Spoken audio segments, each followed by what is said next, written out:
We are in the final hours of the UK general election. Opinion polls here have been remarkably consistent over the 6-week election campaign. The opposition Labour Party is projected to win.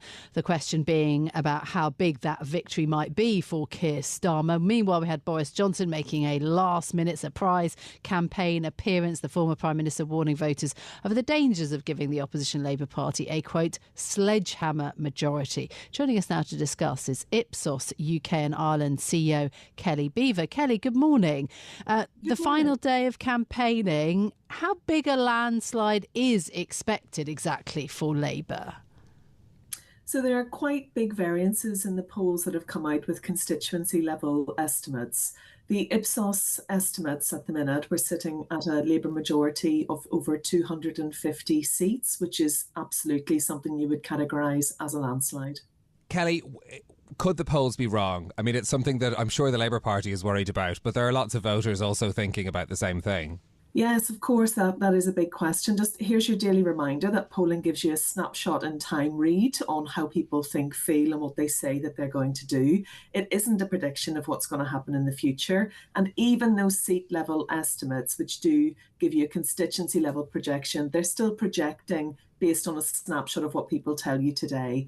They are, however, they're all saying, whilst slight variation, they're all saying similar kinds of things. And I think when you look at it in the round, it does look like it is going to be a strong Labour majority. There are assumptions in the polls, though, that might not hold true on election day. And if I was to highlight three that might make a big difference, I'll just do that for you now. One of them is turnout. So it's really hard to predict whether people are going to turn out, especially in a circumstance where you have a strong lead, so almost a sort of foregone conclusion, if you may, for the public. You've got, at this point in time, record political dissatisfaction, and there's not a lot of enthusiasm for the leaders of either the main political parties. We can see in our data that certainty to vote, so people who tell us, I'm 10 out of 10, going to turn up and place my vote, that's dropped 10 points since the same point in 2019. We know that surveys tend to be quite imperfect at measuring people's actual turnout. It does tend to overstate. If you look at 2019, we had 74% of people telling us at a similar point that they were going to turn out to vote. In the end, turnout was 67%. So at the minute, we've got 65% saying they're going to turn out to vote. Does that mean we're going to end up with less than 60%? Potentially. And the last time we saw something of that sort of level, it was 2001, which was also an election where people considered the conclusion to be already written. So turnout is a big thing. The other two, don't knows, and we're sitting now with a high proportion of people who still say they don't know how they're going to vote.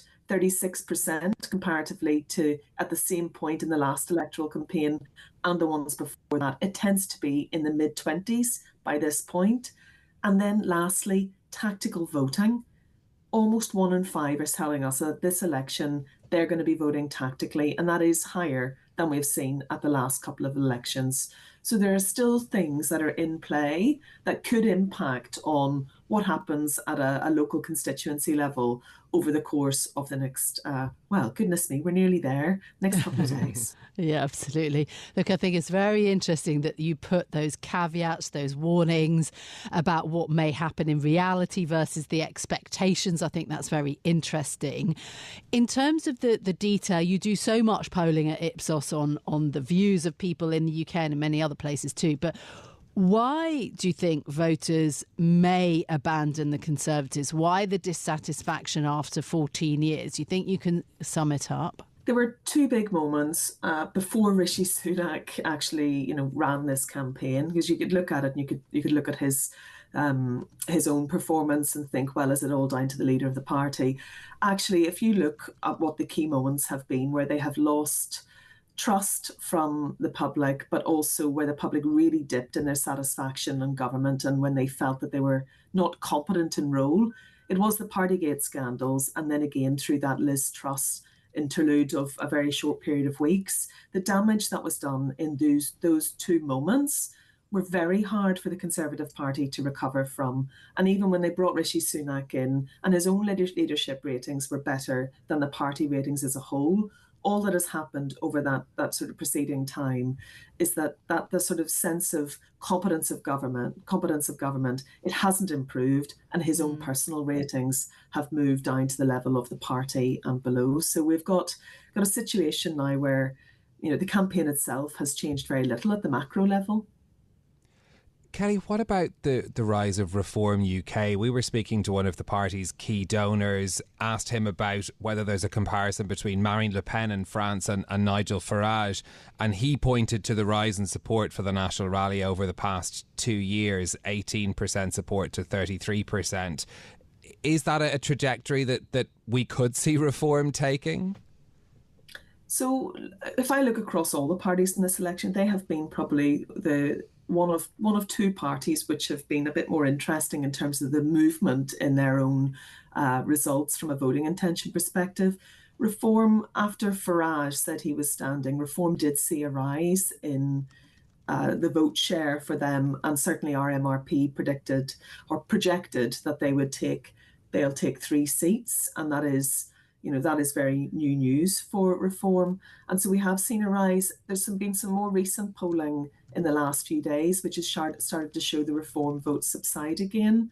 And we will see, I think, more from Reform when the votes are counted than we have done in previous elections from parties that stood of a similar ilk to theirs. And it will be one to watch as the Conservatives seek to rebuild their party after the electoral day. Okay. Yeah, it's going to be interesting to see that. A number of the kind of lower tier parties are also very interesting. Liberal Democrats, Greens, Reform UK. Kelly, thank you so much for being with us. Ipsos's UK and Ireland CEO Kelly Beaver, I think, just underlining that all of this is based on the polling. 10 out of 11 of the so-called MRP, the detailed polls that Bloomberg has gathered, do show that Keir Starmer's party taking more seats than Tony Blair did in 97, but that is all still a projection. Yeah, and lots of food for thought in what Kelly Beaver is telling us as well, as voters are making up their mind for going to the polls tomorrow.